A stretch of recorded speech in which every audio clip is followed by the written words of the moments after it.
سمع و بصر نے مولانا سید ابو الاعلی مودودی رحمت اللہ علیہ کی مشہور تفسیر تفہیم-ul-Quran کی 6 جلدوں کو 6 آڈیو سی ڈی MP3 کی شکل میں تیار کیا ہے۔ بسم اللہ الرحمن الرحیم، اللہ کے نام سے جو رحمان اور رحیم ہے۔ الحج اشہر معلومات، فمن فرض فيهن الحج فلا رفث ولا فسوق ولا جدال في الحج، وما تفعلوا من خير يعلمه الله، وتزودوا فإن خير الزاد التقوى، واتقون يا أولي الألباب۔ حج کے مہینے سب کو معلوم ہیں، جو شخص ان مقرر مہینوں میں حج کی نیت کرے اسے خبردار رہنا چاہیے کہ حج کے دوران میں اس سے کوئی شہوانی فعل، کوئی بدعملی، کوئی لڑائی جھگڑے کی بات سرزد نہ ہو، اور جو نیک کام تم کرو گے وہ اللہ کے علم میں ہوگا۔ سفر حج کے ساتھ زاد راہ لے جاؤ، اور سب سے بہتر زاد راہ پرہیزگاری ہے، پس اے ہوش مندو میری نافرمانی سے پرہیز کرو۔ کوئی شہوانی فعل، احرام کی حالت میں میاں اور بیوی کے درمیان نہ صرف تعلق زن و شو ممنوع ہے، بلکہ ان کے درمیان کوئی ایسی گفتگو بھی نہ ہونی چاہیے جو رغبت شہوانی پر مبنی ہو۔ کوئی بدعملی، تمام معصیت کے افعال اگرچہ بجائے خود ناجائز ہیں، لیکن احرام کی حالت میں ان کا گناہ بہت سخت ہے۔ کوئی لڑائی جھگڑے کی بات سرزد نہ ہو، حتیٰ کہ خادم کو ڈانٹنا تک جائز نہیں۔ پس اے ہوش مندو میری نافرمانی سے پرہیز کرو۔ جاہلیت کے زمانے میں حج کے لیے زاد راہ ساتھ لے کر نکلنے کو ایک دنیا دارانہ فعل سمجھا جاتا تھا، اور ایک مذہبی آدمی سے یہ توقع کی جاتی تھی کہ وہ خدا کے گھر کی طرف دنیا کا سامان لیے بغیر جائے گا۔ اس آیت میں ان کے اس غلط خیال کی تردید کی گئی ہے، اور انہیں بتایا گیا ہے کہ زاد راہ نہ لینا کوئی خوبی نہیں ہے۔ اصل خوبی خدا کا خوف اور اس کے احکام کی خلاف ورزی سے اجتناب اور زندگی کا پاکیزہ ہونا ہے۔ جو مسافر اپنے اخلاق درست نہیں رکھتا اور خدا سے بے خوف ہو کر برے اعمال کرتا ہے، وہ اگر زاد راہ ساتھ نہ لے کر محض ظاہر میں فقیری کی نمائش کرتا ہے تو اس کا کوئی فائدہ نہیں۔ خدا اور خلق دونوں کی نگاہ میں وہ ذلیل ہوگا اور اپنے اس مذہبی کام کی بھی توہین کرے گا جس کے لیے وہ سفر کر رہا ہے۔ لیکن اگر اس کے دل میں خدا کا خوف ہو اور اس کے اخلاق درست ہو تو خدا کے ہاں بھی اس کی عزت ہوگی اور خلق بھی اس کا احترام کرے گی، چاہے اس کا توشدان کھانے سے بھرا ہوا ہو۔ ليس عليكم جناح أن تبتغوا فضلا من ربكم، فإذا أفضتم من عرفات فاذكروا الله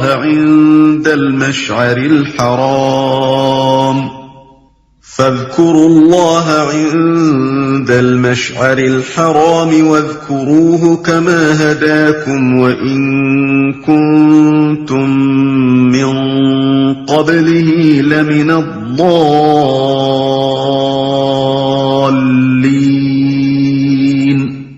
اور اگر حج کے ساتھ ساتھ تم اپنے رب کا فضل بھی تلاش کرتے جاؤ تو اس میں کوئی مذائقہ نہیں۔ پھر جب عرفات سے چلو تو مشعر حرام یعنی مزدلفہ کے پاس ٹھہر کر اللہ کو یاد کرو، اور اس طرح یاد کرو جس کی ہدایت اس نے تمہیں دی ہے، ورنہ اس سے پہلے تو تم لوگ بھٹکے ہوئے تھے۔ اور اگر حج کے ساتھ ساتھ تم اپنے رب کا فضل بھی تلاش کرتے جاؤ تو اس میں کوئی مذائقہ نہیں۔ یہ بھی قدیم عربوں کا ایک جاہلانہ تصور تھا کہ سفر حج کے دوران میں کسب معاش کے لیے کام کرنے کو وہ برا سمجھتے تھے، کیونکہ ان کے نزدیک کسب معاش ایک دنیا دارانہ فعل تھا اور حج جیسے ایک مذہبی کام کے دوران میں اس کا ارتکاب مذموم تھا۔ قرآن اس خیال کی تردید کرتا ہے اور انہیں بتاتا ہے کہ ایک خدا پرست آدمی جب خدا کے قانون کا احترام ملحوظ رکھتے ہوئے اپنی معاش کے لیے جد و جہد کرتا ہے تو دراصل اپنے رب کا فضل تلاش کرتا ہے، اور کوئی گناہ نہیں اگر وہ اپنے رب کی رضا کے لیے سفر کرتے ہوئے اس کا فضل بھی تلاش کرتا جائے، ورنہ اس سے پہلے تو تم لوگ بھٹکے ہوئے تھے۔ یعنی جاہلیت کے زمانے میں خدا کی عبادت کے ساتھ جن دوسرے مشرکانہ اور جاہلانہ افعال کی آمیزش ہوتی تھی ان سب کو چھوڑ دو، اور اب جو ہدایت اللہ نے تمہیں بخشی ہے اس کے مطابق خالصتاً اللہ تعالیٰ کی عبادت کرو۔ ثم أفيضوا من حيث أفاض الناس واستغفروا الله إن الله غفور رحيم۔ پھر جہاں سے اور سب لوگ پلٹتے ہیں وہیں سے تم بھی پلٹو اور اللہ سے معافی چاہو، یقیناً وہ معاف کرنے والا اور رحم فرمانے والا ہے۔ وہیں سے تم بھی پلٹو اور اللہ سے معافی چاہو۔ حضرت ابراہیم و اسماعیل علیہ السلام کے زمانے سے عرب کا معروف طریقہ حج یہ تھا کہ 9 ذی الحجہ کو منا سے عرفات جاتے تھے اور رات کو وہاں سے پلٹ کر مزدلفہ میں ٹھہرتے تھے، مگر بعد کے زمانے میں جب رفتہ رفتہ قریش کی برہمنیت قائم ہو گئی تو انہوں نے کہا ہم اہل حرم ہیں، ہمارے مرتبے سے یہ بات فروتر ہے کہ عام اہل عرب کے ساتھ عرفات تک جائیں۔ چنانچہ انہوں نے اپنے لیے یہ شان امتیاز قائم کی کہ مزدلفہ تک جا کر ہی پلٹ آتے اور عام لوگوں کو عرفات تک جانے کے لیے چھوڑ دیتے تھے۔ پھر یہی امتیاز بنی خزاعہ اور بنی کنانہ اور ان دوسرے قبیلوں کو بھی حاصل ہو گیا جن کے ساتھ قریش کے شادی بیاہ کے رشتے تھے۔ آخر کار نوبت یہاں تک پہنچی کہ جو قبیلے قریش کے حلیف تھے ان کی شان بھی عام عربوں سے اونچی ہو گئی اور انہوں نے بھی عرفات جانا چھوڑ دیا۔ اسی فخر و غرور کا بت اس آیت میں توڑا گیا ہے۔ آیت کا خطاب خاص قریش اور ان کے رشتہ دار اور حلیف قبائل کی طرف ہے، اور خطاب عام ان سب کی طرف ہے جو آئندہ کبھی اس قسم کے امتیازات اپنے لیے مخصوص کرنا چاہیں۔ ان کو حکم دیا جا رہا ہے کہ اور سب لوگ جہاں تک جاتے ہیں انہی کے ساتھ جاؤ، انہی کے ساتھ ٹھہرو، انہی کے ساتھ پلٹو، اور اب تک جاہلیت کے بنا پر سنت ابراہیمی کی جو خلاف پر اللہ سے معافی مانگو۔ مناسككم فاذكروا الله كذكركم آباءكم أو أشد ذكرا فمن الناس من يقول ربنا آتنا في الدنيا وما له في الآخرة من خلاق۔ پھر جب اپنے حج کے ارکان ادا کر چکو تو جس طرح پہلے اپنے آباء و اجداد کا ذکر کرتے تھے اسی طرح اب اللہ کا ذکر کرو، بلکہ اس سے بھی بڑھ کر۔ مگر اللہ کو یاد کرنے والے لوگوں میں بھی بہت فرق ہے۔ ان میں سے کوئی تو ایسا ہے جو کہتا ہے کہ اے ہمارے رب ہمیں دنیا ہی میں سب کچھ دے دے، ایسے شخص کے لیے آخرت میں کوئی حصہ نہیں۔ اسی طرح اب اللہ کا ذکر کرو، بلکہ اس سے بھی بڑھ کر۔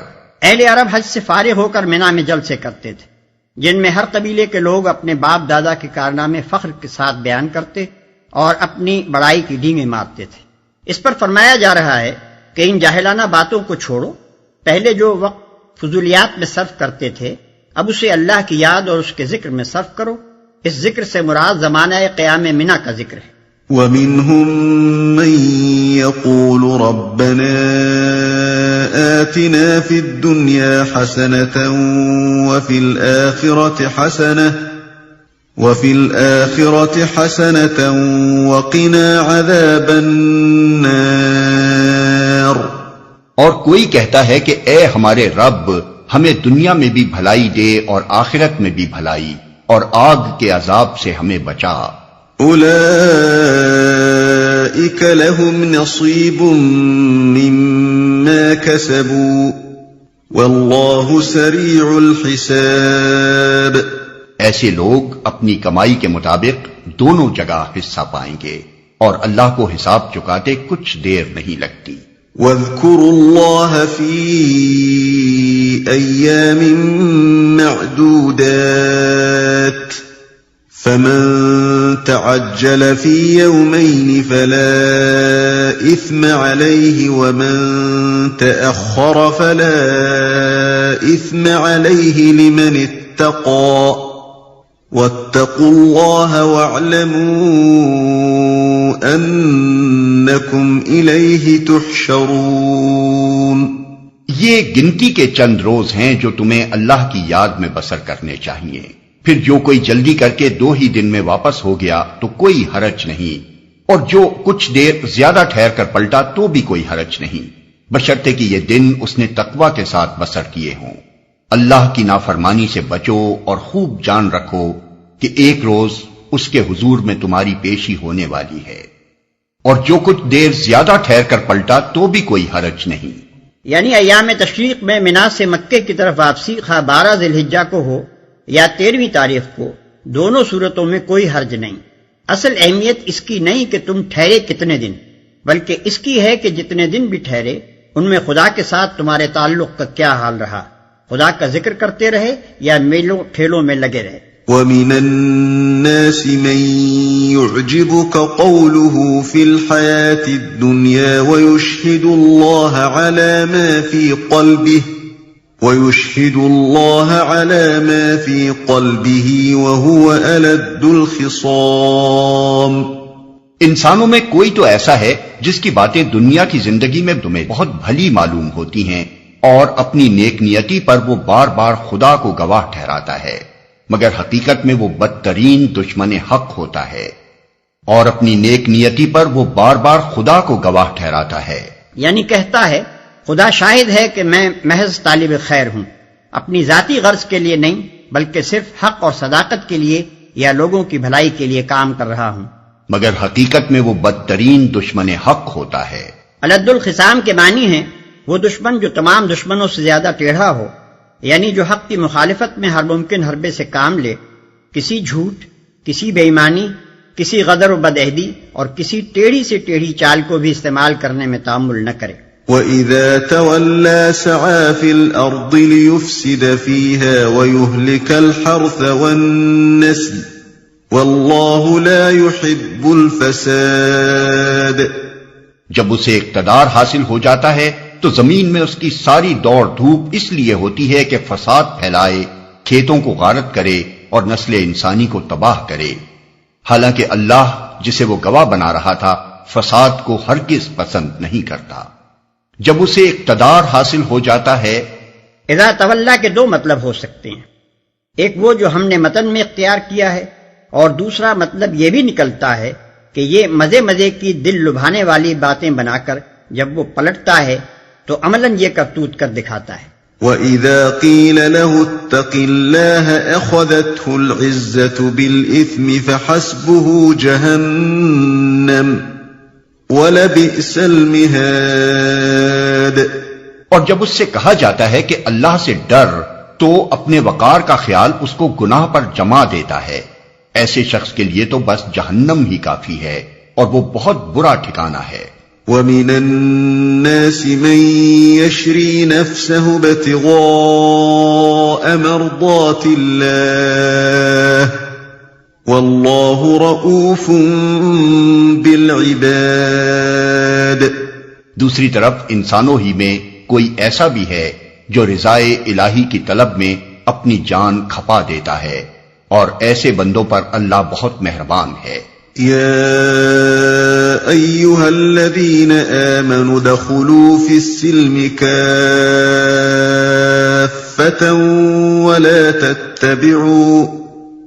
ولا تتبعوا خطوات الشيطان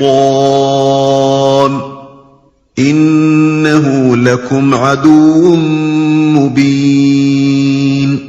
اے ایمان لانے والو، تم پورے کے پورے اسلام میں آ جاؤ اور شیطان کی پیروی نہ کرو کہ وہ تمہارا کھلا دشمن ہے۔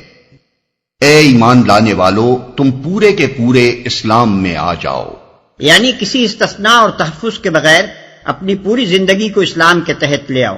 تمہارے خیالات، تمہارے نظریات، تمہارے علوم، تمہارے طور طریقے، تمہارے معاملات اور تمہاری سعی و عمل کے راستے سب کے سب بالکل تابع اسلام ہوں۔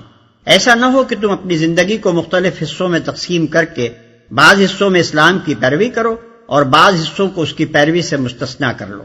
فَإِن زَلَلْتُم مِّن بَعْدِ مَا جَاءَتْكُمُ الْبَيِّنَاتُ فَاعْلَمُوا أَنَّ اللَّهَ عَزِيزٌ حَكِيمٌ۔